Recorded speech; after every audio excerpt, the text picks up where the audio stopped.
Hey, assalamu alaikum everyone. So the Medina application has just opened up. It opened up yesterday, well, in the time of this recording, probably like 3 days before.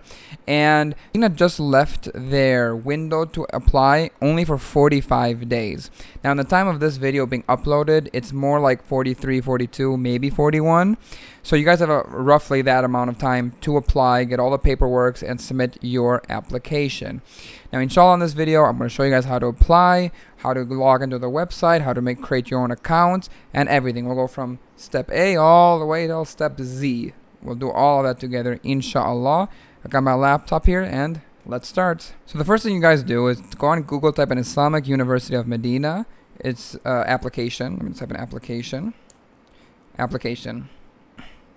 So once you go there, go here, click on this. Now this is the old system, so type in English or whatever language easy for you guys. This is the old system, and it does an easier, faster way to do it. So let's go type in new application. Here you'll be greeted with some Arabic. You can change it right up here, see, to whatever is easier for you guys. I'll do English for this video. Then you go here, it says register. You can do this download admission guide, but I'm already doing this for you guys, so this will probably be easier to follow through. Go to register, and here you create your account. You need an email, your whatever email again here, your mobile number, password, confirm password. Once you guys finish this, they'll send out an email for you to confirm your new account. Now, sometimes some students, when they apply and they do this step, they say they don't get an email. However, the email is usually in the junk, spam, and most people might have an issue with that, but just check your spam, your trash, check your junk mail. It'll probably be there. So once you guys do this, let's go back to the home page, and we go to login. Now I have an email set up for you, so let me just do this for you guys, make it easy. Alright, so here's where you guys are at. This is the application page, the first page. So let's go on and click to apply.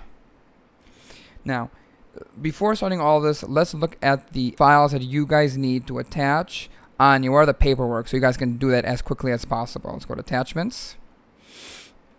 So here are all the list of files that you guys need. What you guys need is a colored passport photo, which it should be an image, not a PDF. High school certificate, a translation of that high school certificate in Arabic. Your transcript, a translation of that. A valid passport, a medical report, and it should not exceed 6 months. So obviously, if you're starting the application now, you'll be fine. But some people did it a year ago, and they might want to submit it now. Don't do that. I know some people tried doing that, but do it as now. It has to be just a checkup. From when I did the application, it didn't have to be anything hard or really time consuming. It was just a quick checkup, and even maybe a note from the doctor saying that he's physically fit to study overseas. That's what you need for this phase of the application phase. Then you need your birth certificate, a translation of your birth certificate, the testimonial certificate, and translation of the testimonial certificate. This testimonial certificate is your testimony of conduct. Essentially, the testimony of conduct is an FBI report, a police report, your local police report or district or wherever you guys are. This is just to say that you guys didn't go to jail. That's essentially it. You didn't kill anyone. Basically, the school needs this just to check your records. That's it.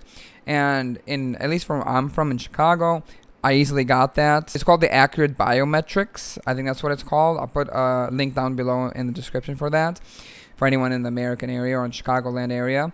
And you just go there, you do your fingerprints, or you go to your local police and ask for your records. The school just wants to know that you're not a second Ted Bundy, essentially.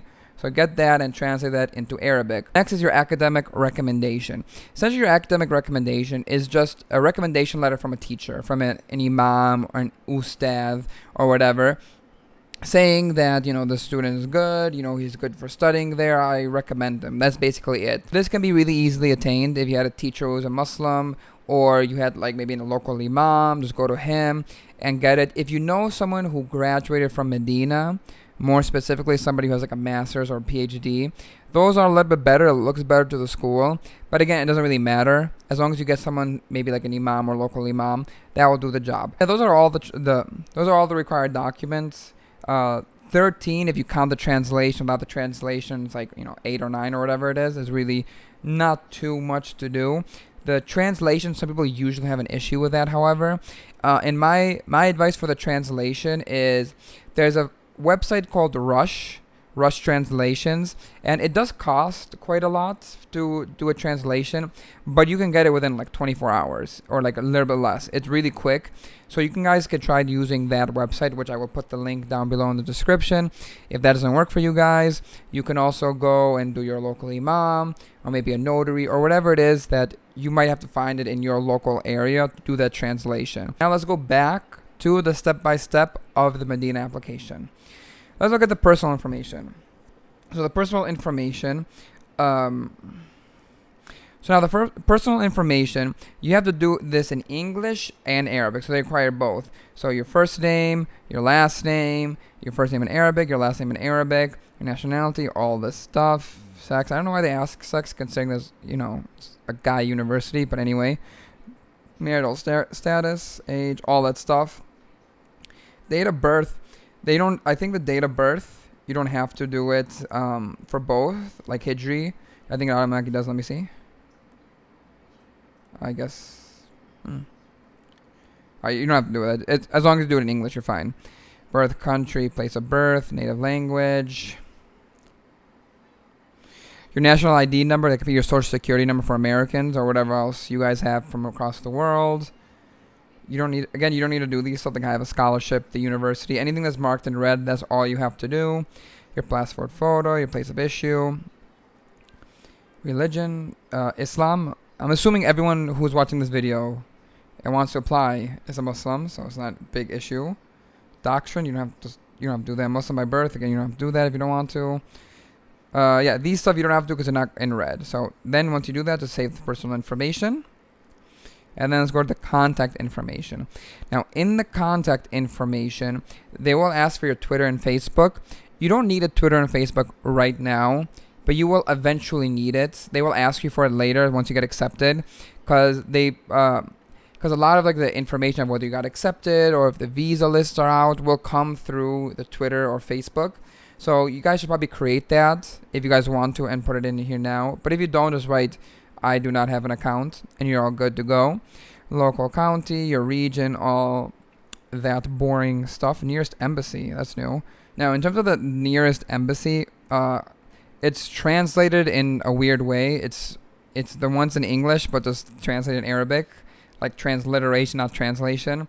Like if I go to the United States, let's say the north or whatever, nearest embassy, there's Los Angeles, New York, Washington, and I don't even know what that says. But anyway, those are the nearest embassies. Click on those. Your parents' name, the stuff that just put in the stuff that are required. You don't have to put in like the relative name. This relative information. This relative information is just who you're related to. So maybe they can have their contact, which is whatever. You put your dad or your mom or anyone you have close with. This teacher's information is, you don't have to put this, but this is maybe the person who recommended you to the school, who did the one who wrote you that letter of recommendation. You can put that if you want, but again, you don't have to. Interests and hobbies, like voluntary works, they never asked that for me. So, watching, like, for me, like, I guess, like, interests and hobbies is watching YouTube, I guess, I'm being accurate. Now let's go to academic information. Here it looks a little bit intimidating, but it's actually not. So your academic degree, high school, secondary, they're not looking for a college degree. I know some people send their college degrees. I don't know how that works, but they only want your high school degree because you're going into a bachelor's. You can't go directly to the master's. So they want your high school degree. So get that. Name in Arabic according to the certificate. This name in Arabic, if they ask for the name of Arabic in anything, is once you do your translations, that's the thing that you type up. And if you find it hard to type on your laptop, go on your phone. You can try typing it in Arabic, or if the person who's translating can do it where they send it to you through email instead of printing it out, that'll be easier because you just copy and paste and put it on there. Name in English, whatever. Country, okay, there's all that stuff. School name, you don't have to put that. Date of certificate obtained, it usually says that on the transcript and on your diploma, so you can check it on there. Cumulative average, that's your cumulative average of like your GPA. So like, you know, if your GPA was garbage, like 2.0, just joking. My GPA was bad too in high school. You put 2.0. Oh yeah, min. Min is just like the highest of that grade. So like some people when they do cumulative average, they won't do 2.0 or whatever. They'll do like 95. Those in America, we have the GPAs like 4 or 5. Some people have 10, 100 or other. You do that, and you can like type it in again. Overall average. And then grade, excellent, very good, good, acceptable, which is basically like excellent is A, very good is B, good is like, you know, C plus or B minus, acceptable is C minus, whatever. And then here, oh crap, then degree, this will just pop up all the information here. Down here, once you click add, there'll be a list right here, down underneath here that shows all the information that you put in, so you can quickly just like check it, see if it's all right, and then move on. Recommender's name. The recommended name is actually the one that did their recommendation letter to you, so you can put them on here, and whoever it is, if it's an imam, and then the recommender type, it says where you're Islamic institution, well-known figure, whatever. They just put whatever it is on there. Now let's go to academic background. Now, there's some people I know have lied about this part. Some people, they feel like, oh, you know, I only memorize some short surahs, but I'm going to memorize some parts, or I have a certificate in, like, I heard stories of people who did not know a single qira'ah. They know maybe Qul Huwallahu Ahad, and they put, I have a certificate in the 7 qira'ahs. You know how hard it is to get a certificate in 7 qira'ahs? That's really hard. Don't do that. Put whatever is accurate. I memorize some parts. And it says Udkul Adad, like how many parts do you know? Do you know 3, 4 juz, 5 juz, 6, 7, 8, whatever it is? You can put that on here. If you're interested in doing the interview, is if you apply and then you want to come for Umrah and do the interview, you can put that on here, just because if you want to come here for the interview, which some students eventually do, like they might come here for an Umrah, halfway through waiting for their application to get accepted, and they do the interview with the school to get accepted faster. They will look at this, and if you write down that you know 10 juz, but you only know like 3, 5, or maybe you know 10, but like the last 4 are like really weak, but you actually know like 3 really well, they might test you on that, and it won't look good. Better to put what you know really well. If you know 8 juz, but you actually know like 2 or 3 really, really well, put 2 or 3 down. Don't put up more. The more you know, they don't really care. Trust me, it doesn't have a factor into it as much as some people think it does. Now for the Arabic language, never, never, never, never. You can just put all that. You can put English or whatever language that you have, or whatever language that you have. If you have any other language, you can keep on adding them on here. So if you have English, you put English on all of them. If you have Albanian, which maybe like 0.001% of you guys have, you can put Albanian. Exams, you don't need to do this. This is whatever. Don't even worry about that. Course type, you don't need that either. Awards, you don't need that either. This course type is just like, you know, if you did anything, if you got maybe another degree if you want, or whatever it is. If you did any English exams, but they don't really look at that stuff. They don't require it, so don't even bother. Tracks and choices. Here, when you go to tracks, that'll be theoretical, i.e. Islamic theology, and scientific. Like, I think they have like Hendes, which is like engineering schools and other stuff, so you can do that. Study type, full-time. They only have full-time. I don't know why they would even have a study type on here. It's kind of interesting. Academic level, bachelor's, which everyone is going to bachelor's. This attachment is the paperwork, which we did. All of these can be put on PDF except the personal photo. Just keep that in mind. The questions, confirm all that stuff. Are you disabled? Yes, no, or whatever. And then you apply. And then you are done. Once you apply, this page will continue to be on here. Once you apply, like you go into another page, that page will have a number at the bottom or at the top. Whatever that number is, save it on your phone, text it to someone, and don't lose it, because you need that number to once again enter it. You might need that number. Maybe they changed the system this year, but I know other people who applied last year with the same system and they sent out a number.